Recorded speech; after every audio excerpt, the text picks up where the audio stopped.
It's time for this week's episode of Brandon Sports Talk, featuring in-depth interviews from those who are trending in the world of athletics. And now, here's the host of Brandon Sports Talk, Brandon Pate.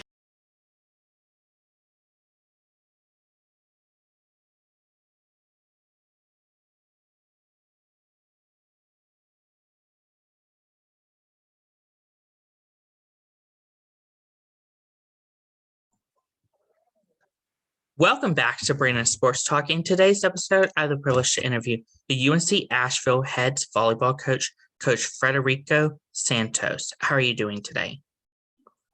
I'm doing great. How are you, Brandon? I'm doing good. Can you talk about how you knew that you wanted to get involved in coaching college volleyball? Well, I always knew I wanted to be involved with volleyball. My dad, my father was a professional volleyball coach in Brazil, where I'm from. And I just grew up in that environment. And it instilled a lot of, you want to be sometimes like your dad or like your mom when you grow up. I liked what my dad did with volleyball, and I wanted to be involved as a player or as a coach. And so naturally for me, I started playing. I started playing as early as probably 8 years old. People would play on the beach where I'm from, Rio de Janeiro, and people start tossing you a ball, and this is how you pass, and this is how you set, and so I just started doing it, and I started loving it, and just did the natural progression in the age groups, and at the same time going to my dad's practices. He's a very successful professional coach in Brazil. He coached both Olympian men and Olympian women, and so for me it was just, that was what I lived. What was it like, obviously, getting to play club volleyball for Rio? It was great. It's a very competitive environment. Here, I think you go look at any club tournament, and there's hundreds of teams. Sometimes, more than I could ever imagine would sign up to play a tournament. In Brazil, it's limited. There might be, each state might have about 5 to 10 teams that you can play. So the opportunities are limited, and so it's very competitive, and you have to do your best every day, because there's other people that are trying to get in and trying to get in the positions that you play, and so the competitive aspect of the club volleyball in Rio is very, very high. And I would say here there's more opportunity for everyone to play, which is really great to see, because we want the sport to grow. And so I think providing more opportunities for young men and women to play is phenomenal. What was it like, obviously, getting to coach in Ireland and Portland and Switzerland? Uh, you know, Playing in those countries, first of all, so I got my start in Poland. It was amazing. Obviously, the ability to travel around, in a country and in Europe is, while doing the thing you love to do, is phenomenal. I think that going into that environment, I was a little bit prepared. It was, a lot more than I thought it was. Not that I didn't know what the physical and technical requirements were, but the structure of the club, to really learn how they operate was a great experience. And so yeah, I got my start in Poland, and then my contract finished there, and then I got an opportunity to go to Iceland, and played in a league there, and was able to coach a women's team there. That was my first actual professional coaching stop, was in Iceland, and I was tasked to rebuild a club which had existed previously, had a good tradition, but it had disbanded, and and they thought I was the person to rebuild the club. And I was very proud at the end of the season, where the club participation and enrollment in volleyball had grown, 3 times what it was in the beginning. So I was proud of that people were paying attention to the work that we were doing. And then finally, I decided that I wanted to continue in a different country, and I had an opportunity to go to Switzerland, which was great until I got injured. And then once I got injured, I came to a crossroads to decide, do I want to rehab my injury and continue playing volleyball, or do I want to try my hand at coaching? What was it like, obviously, getting started coaching as the head coach at Barry University? That was a lot of pressure. I'm not going to lie. That was, when I came in, Barry had already been 3-time national champion in the NCAAs. So I was a little intimidated. I'm not going to lie, but I also had a lot of belief in what I could do in volleyball, and I had a lot of belief in, in what I could accomplish. And so I think the fact that it was a challenge for me, to try to bring Barry back to those heights, was exciting, and it was something that any coach would want. Any coach would want the challenge of rebuilding a program. So I just jumped right in. Of course, what were some of those accomplishments that you achieved at Barry? So at Barry, one of the things that we're really proud of is when we got there, the program had finished in last place the previous year. So, the task to rebuild a team was the biggest accomplishment. And so, my first year, we went to 7th place from 10th, which was the previous year. The following year after that, we went to 5th place. And the year after that, I think we climbed to 3rd or 4th place, and had also the player of the year was on our team. And we had a couple of Americans, which was great. But we also boasted a high GPA with that team. That team there's some really great student athletes. And so, all of those things are accomplishments. You want to leave the program usually in better standing than when you got it. And I feel that we did that. So, being at Barry was, again, a tremendous experience, and I felt we left the program in a good place.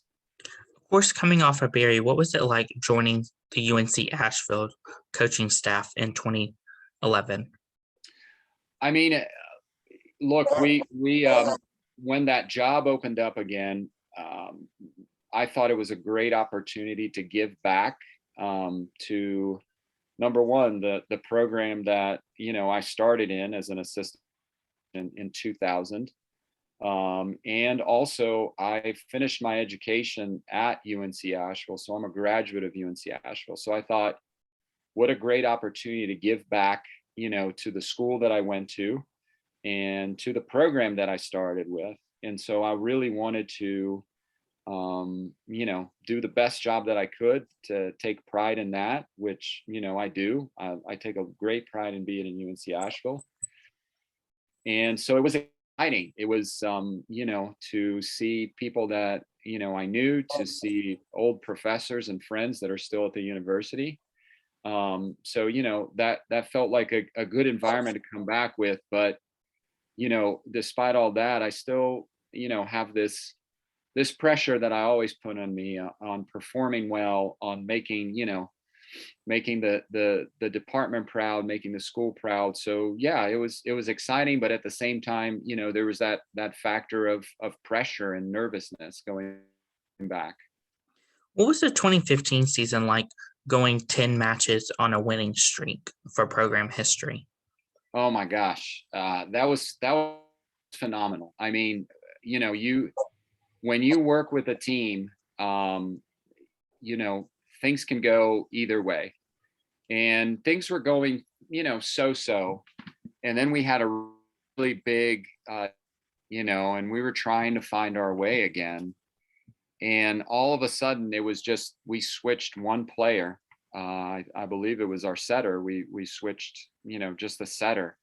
And then all of a sudden everything just fit, and, the team just had a high of confidence that any match, no matter if we were, behind, we knew we were going to win, and that's a feeling that I think that team will always remember, is like, no matter what the score line was, if it looked like we were 2 sets down, we were going to win the match, and until I think we ran out of that streak, but it was phenomenal. It was amazing. I think the players, credit to them. They worked extremely hard, but there was this huge sense of belief that they could do no wrong. Of course, talking more about the streak, what was it like being a 5-time, obviously, conference champion? I think it's great. I think, winning those championships previously, albeit a different class, I think there's still a tradition at UNC Asheville of excellence in the volleyball. And so, it's great. I think people coming in know that tradition. I think we try to push that tradition on them, on the values, that are important for us. And, it's always good, because it builds a lot of belief and the character that we want our players to have. Of course, championship aside, what are some of the things that you've accomplished at Asheville? Gosh, I think some of the things that we're really proud of, are the great student athletes that are graduating. I think that, to see the years they have now, is just a huge moment of pride, for me, that, that they're accomplishing their dream outside of the volleyball court. They get to play. It's such a short time. And I think we talk about that they have 4 years to accomplish something on the court, but at the same time, they're accomplishing something in the classroom, which is really where the rest of their life is going to be. And so for me, that is a huge point of pride, and that'll always be the biggest accomplishment that we can do, right? Is to have these girls graduate, to have the career that they want to have, and to continue pursuing their career after UNC Asheville. Some of them go to graduate school. Some of them start the workforce right away. And so, for me, that's I can put a big stamp of mission accomplished on that, because I think that is the number one job, that we're in. We forget that we are in sports, but we're also in education, and that's the most important thing. Who are some teams that you play in your conference? We play High Point, which is, it's the biggest name right now, because they're the team that were able to make a second round of an NCAA, which no other team in our conference has ever done. Campbell, who's our recent champion. We have Radford. We have Charleston Southern University. We have Hampton University. We have Presbyterian University, North Carolina A&T University. I am Gardner-Webb University. I wonder if I'm forgetting anybody. Winthrop University, can't forget them. They're really good as well.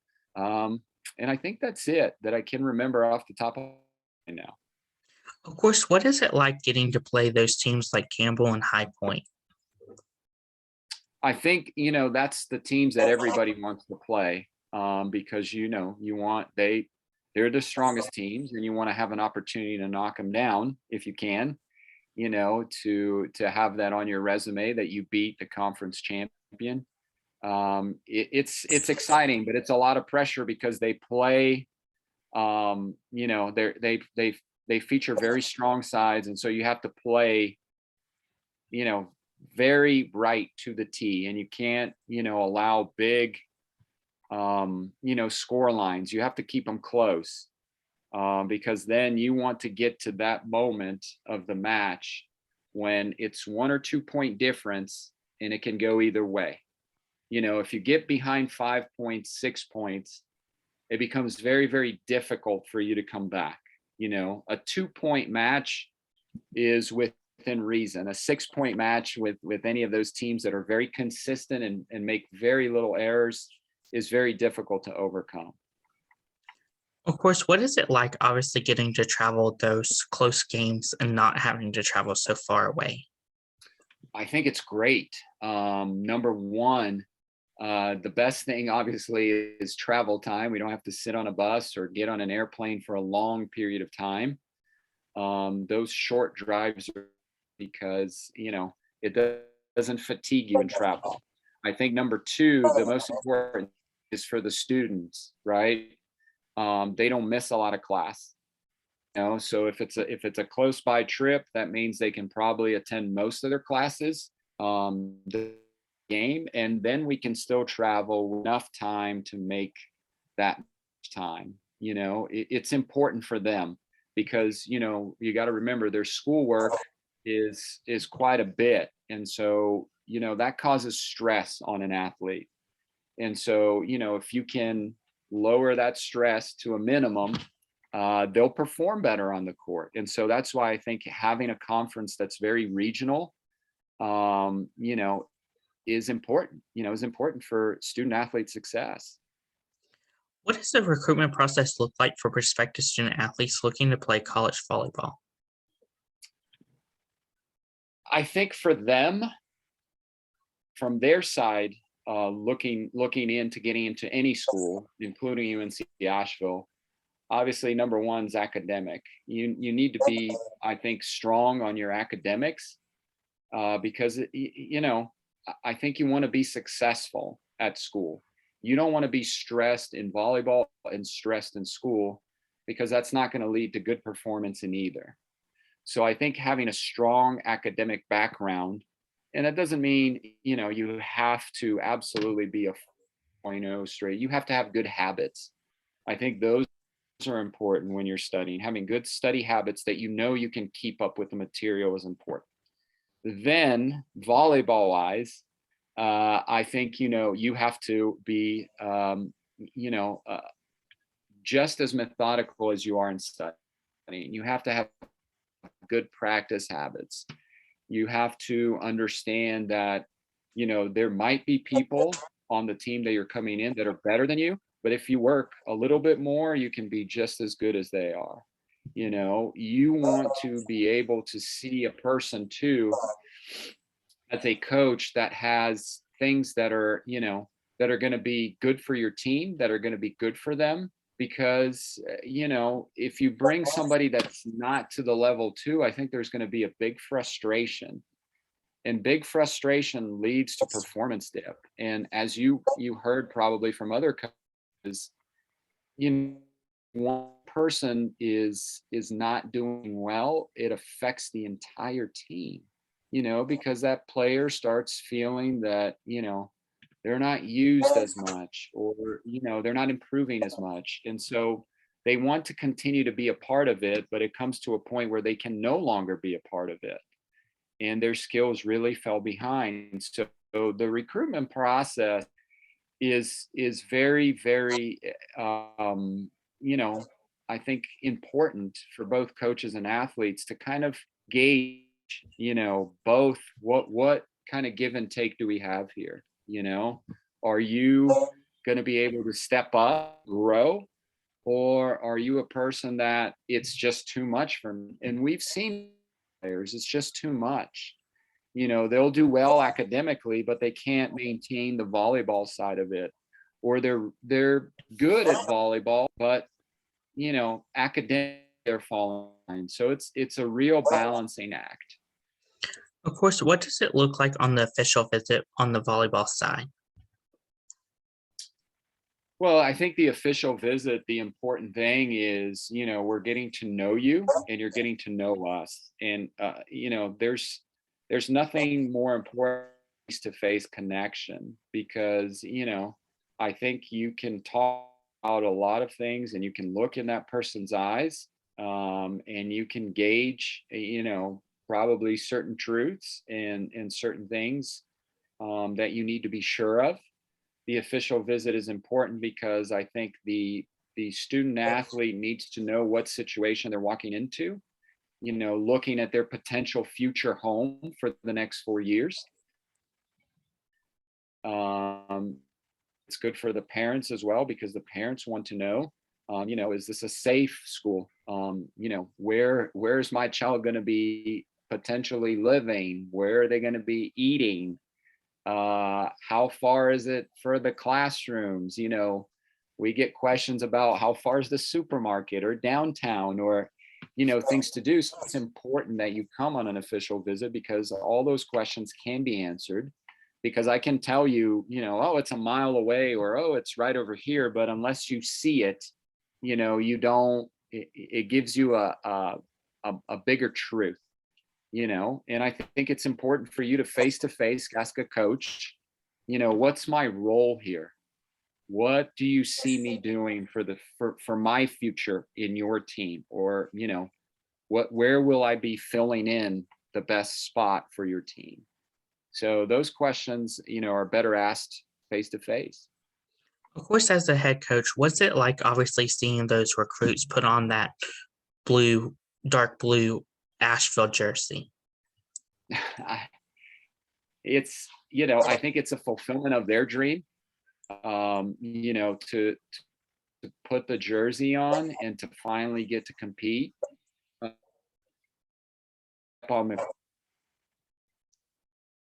That I think they can describe to you better than I can, but I think for us to, it's a fulfillment of a 2 year, kind of evaluating and reevaluating and having multiple conversations with the student athlete to make sure that this is the correct fit, right? That this is exactly where you want to be, because we want to get them here and we want them to stay. We don't want, I went to Asheville for a year and I didn't like it. Well, we want to make sure that this is exactly where you want to be. And so I think that that's important in the recruiting process, that they fulfill not only what they came out to do, but what you have set out for them to do for the team. What advice would you give high school volleyball players looking to go from high school to college volleyball? Well, Brandon, I think it goes back to, what I've said before. Have good study habits, because you're going to have a lot thrown at you as a freshman. You're going to start classes, you're going to start practicing, and then in volleyball, we're going to start competing very soon. So I think coming in, you have to be, very organized with your study and your practice habits. You're going to start, lifting. You're going to start practicing. You're going to start study hall. So, my advice is, you have to be organized and you have to be prepared, not only mentally, but the other thing too that we see is physically, right? Make a transition from high school to college. There's the physical component. Some are strong enough, some need more strength. So my advice would be in that volleyball side is work also on getting a little bit stronger, on making your agilities better, pouring up the physical aspect, which will really help you, along that leap. What advice would you give future college coaches looking to get started in the industry of college volleyball? Wow, that's a really good question, Brandon. Look, I think first of all, you have to have a love for the sport. You really have to love this, and you have to love the good moments, and you have to understand you're going to have bad moments in volleyball. It's going to look like sometimes that you don't know what you're doing, and you're going to doubt yourself. You really are. There's going to come to parts where your team it doesn't look like it's working. And I think good coaches and coaches that are in this long term, they're able to look in and go, are the things that I'm doing need radical change, or the things that I'm doing just need some fine adjustments here and there. So my advice to young coaches that are coming in that really want to do this is love the sport. Love it. You got to love it. You can't come in with this just thinking, it's all going to be great and easy. It's not. There's a lot of management that needs to be done by you as a coach. It's like the old analogy, my dad always tells me, it's like, when you go, the circus, and there's the guy that's juggling plates, right? And then he keeps adding plates and he keeps juggling more. So, you got to be able to keep all those plates spinning, which is all your job as a coach, and not let any of them drop.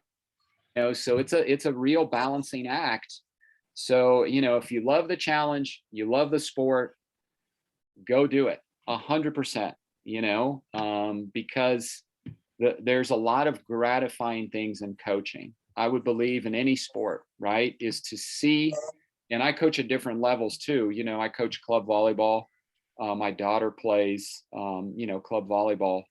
The gratifying thing always in coaching is to see the kid get it, and that lamp goes off and they're like, I got it. I know what you're talking about now. And then you just sit back and you see that improvement, and that is rewarding. That, to me, has always been the biggest reward, is to see kids have confidence out in the court and improve exponentially. I love that. And that's a feeling that I always want to have. That's great advice.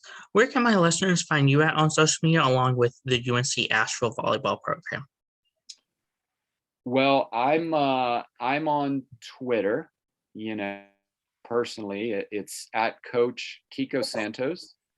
UNCA volleyball is at uncabulldogs.com. And you can find, if you click on sports and you scroll down to volleyball, we are there. I think those are the two main ones, and my email information is there and my office phone number is there, and you can contact us. I think we also have place on our website where we have a recruiting questionnaire that you can fill out, and that'll pop up in our inbox, and we can look you up and start a conversation. Thank you again, Coach Santos, for your interview, and best of luck in your future with the UNC Asheville volleyball program. Brandon, thank you very much for the opportunity to talk to you today. I wish you the best with your show. I love your show. I love what I got to see of your show, and I wish you much success. Thank you. You can find Brandon Sports Talk on Facebook at Brandon Sports Talk, Instagram at Brandon Sports Talk, Twitter at Talk_Brandon, and you can find me on YouTube at Brandon Sports Talk. Don't forget to like, comment, and subscribe. Thank you again, Coach Santos, for your interview. Best of luck in your future. Thank you. You've been watching Brandon Sports Talk. Please feel free to like, share, and subscribe to Brandon Sports Talk on social media and on YouTube.